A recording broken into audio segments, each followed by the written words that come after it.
अगर आप भी चाहते हैं बिट्टू मलंगिया इंटरटेनमेंट का ऑडियो वीडियो सबसे पहले आप तक पहुंचे, तो लाल बटन को दबाकर चैनल को सब्सक्राइब करें और बेल आइकन दबाना ना भूलें।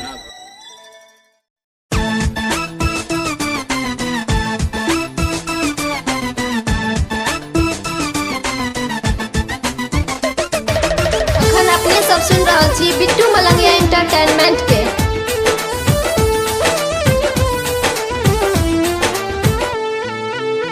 अखिया के काजर तोहर कनवा की बाली,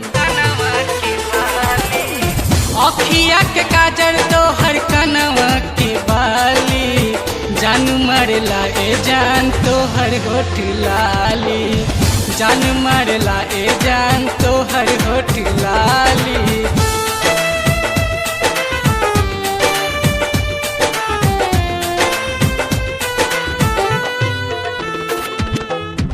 अपने सब सुन रहा छी बिट्टू मलंगिया एंटरटेनमेंट के।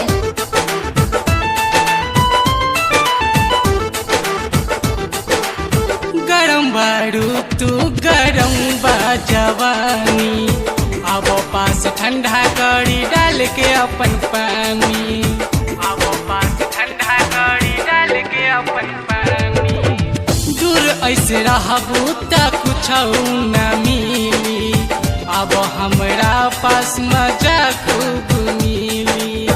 जो बना के साइज तोहर जो बना के फाइट, जान मरला ए जान तोहर स्टाइल, जान मरला ए जान तोहर स्टाइल।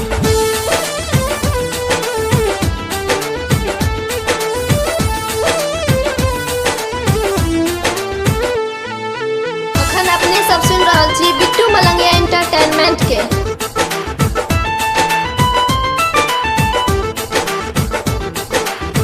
मस्त जवानी तोहर मुंड बिगाड़े, ले लो मजा रानी तू हमारा साथे, ले लो मजा रानी तू हमारा साथे।